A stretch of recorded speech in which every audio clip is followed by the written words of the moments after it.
Hola chicos, me presento, soy el universitario Germán Liconde, estudiante de tercer año de medicina, perteneciente a la CISEM UPC JBICA. Bueno, en el módulo de infectología vamos a presentar el tema de brucelosis y salmonelosis. Como primer tema tenemos la brucelosis. ¿Qué es la brucelosis? Nos dice que es una enfermedad antropozoonótica producida por el género de Brucella. Se sabe que su distribución es mundial, y a pesar de que esta fue descubierta hace más de un siglo, continúa representando un problema importante de tipo sanitario y económico. Dentro de las características de esta bacteria vemos de que es un coco-bacilo gram negativo, no contiene flagelos, no contiene esporas, van a carecer de cápsulas, son intracelulares, son muy sensibles a las altas temperaturas, son resistentes a las bajas temperaturas y va a tener un crecimiento lento. Dentro de la epidemiología, en esos dos artículos que les estoy mostrando, en el izquierdo es resultados laboratorio de los miembros de familia, de los miembros de hogar, en pacientes con brucelosis, ¿no? Entonces se toma una muestra, se toman diferentes muestras en sí. Por ejemplo, miembros de la familia 43. Luego nos dice hogar con miembros quien dan un resultado seropositivo para brucela de la IgG y la IgM, ¿no? Luego, otra familia en donde dan tanto positivo para IgM y para IgG, o en algunos casos los dos, y luego ya son miembros adultos de la familia, como tal, ¿no? Pero ahí ya se manifiestan las pruebas de diagnóstico, como es la rosa de Bengala o un cultivo de sangre. Y en el lado derecho vemos pruebas diagnósticas de laboratorio aplicadas a pacientes con brucelosis en el Hospital Daniel Alcides Carrión en el Callao de Perú del 2007 al 2014, en donde vemos que una mayor efectividad para diagnosticar brucelosis es la rosa de Bengala, como una efectividad al 100%, al igual que el PCR, que es un poco más caro quizás, ¿no? Y un mielocultivo, que es más invasivo. Dentro de las características nosotros tenemos que vamos a tener 6 tipos de especies de brucelas, ¿no? El melitensis, el abortus, el suis, el canis, el ovis y el neotomae, ¿no? Dentro de los cuales su reservorio natural respectivamente van a ser cabras y ovejas, vacas, cerdos, roedores, perros, ovejas y roedores. Algunos incluso consideran hasta los reptiles. Dentro de su fisiopatología vemos de que cómo es que van a entrar estas bacterias a nuestro organismo a través de sus lipopolisacáridos, ¿no? Con las proteínas de membrana externa que vendrían a ser los receptores tipo manosa o integrinas. ¿Y cómo es que sobreviven? Sintetizando enzimas antioxidantes y la producción de guanosin monofosfato y adenina, conjunto con la función del fagosoma lisosoma, una desgranulación, activación del sistema de mieloperoxidasa y haluro y la producción del factosis de necrosis tumoral alfa. ¿Y nosotros cómo vamos a responder ante esta? A través de un sistema de complemento, por nuestras vías clásicas y alternativas, ¿no? Dentro de las vías clásicas tenemos la IgM, la IgG y la IgA. Y por las vías alternas vamos a tener una opsonización que vendría a ser una defensa a través de la citotoxicidad de la célula, ¿no? Luego, los neutrófilos también van a interactuar conjunto con la opsonización, que va a requerir la liberación de gránulos de neutrófilos, quienes vendrían a ser la mieloperoxidasa. La brucela SP es capaz de multiplicarse y vivir dentro. Eso se va a explicar mucho más adelante. En cuanto a los macrófagos, va a haber una interacción de los CD14 y los lipopolisacáridos, en donde vamos a tener dos tipos de caminos. El primero que es que no va a requerir la participación de los linfocitos T helper para inducir a los linfocitos B, la IgM, IgG e IgA. Y la producción de interleuquina 12, en donde tenemos que es ya inmunidad celular de los linfocitos T helper y los natural killer, ¿no? Como la interleuquina 2, 3, 6, 12, el factor de necrosis tumoral alfa y el interferón gamma.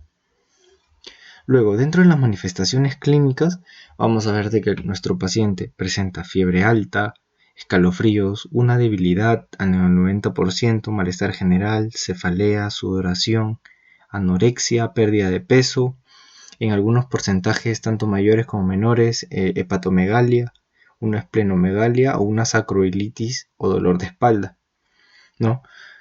E incluso también se llegan a considerar desórdenes hematógenos. Como les mencionaba, una fiebre, pero en este tipo es ondulante, ya que esta va a tener un pico máximo y va a volver a descender sobre unos días de reposo y luego va a volver a ascender, ¿no? El cuadro clínico por tiempo de enfermedad vamos a tener tres: una aguda, subaguda y crónica. La aguda nos manifiesta que va a ser menor a 2 meses, una subaguda de 2 a 12 meses y una crónica que va a ser muy rara pero en niños. Y las manifestaciones en niños son de variedad compleja y muy semejante a la de los adultos, ya que la que más predomina va a ser la forma aguda. En cuanto a su diagnóstico, nosotros tenemos que tener una historia clínica muy bien detallada, los antecedentes epidemiológicos bien redactados y sobre todo el cuadro clínico, ¿no?, que ya se los mostré. Dentro de los cultivos se van a tener dos: el hemocultivo y los mielocultivos, ¿no? Porque vemos de que al interactuar con nuestros neutrófilos, con nuestros macrófagos incluso, ya está afectando lo que es la sangre. Entonces, dentro de las pruebas serológicas tenemos la rosa de Bengala, que es la más eficiente, que ya se los expliqué, ¿no? Las pruebas de Coombs, que es de 1,160, el PCR, que es una molecular, una ceroaglutinación en tubo, en donde interactúan los antígenos, anticuerpos, complementos, sistema hemolítico, eritrocitos, hemoglobina.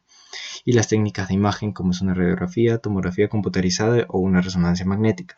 Aquí podemos observar en la radiografía de izquierda que tenemos como unos nódulos, ¿no? Sabemos que los nódulos se van a ver radiolúcidos y que van a tener un diámetro mayor a 2 milímetros para que se consideren nódulos en la parte apical del pulmón derecho y en la parte de la base del pulmón izquierdo. Incluso afecta o abarca lo que es la parte abdominal en la zona del hígado, ¿no? Igualmente en la tomografía podemos ver esos nódulos blanquecinos de mayor tamaño. En cuanto al tratamiento, tenemos que hay para adultos, para niños menores de 8 años, para niños mayores de 8 años y el tratamiento para embarazadas y lactantes, en donde para los adultos se utiliza lo que es la doxiciclina más rifampicina, variando solo la doxiciclina por la tetraciclina, ¿no?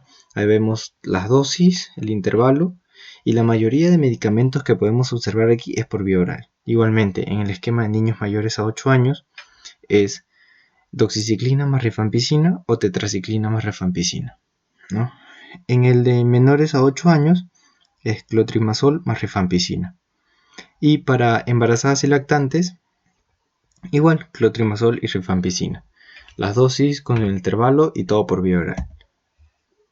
Luego pasamos a salmonelosis. La salmonelosis nos dice que es una enfermedad bacteriana frecuente que afecta el aparato intestinal, ya que estas bacterias van a vivir en los intestinos de animales y humanos que se van a liberar luego por las heces. Luego de las características de esta bacteria vemos de que es del género Enterobacteriaceae, son gram negativas, son móviles, pueden crecer aeróbicamente, pero son facultativamente anaerobias, ¿no?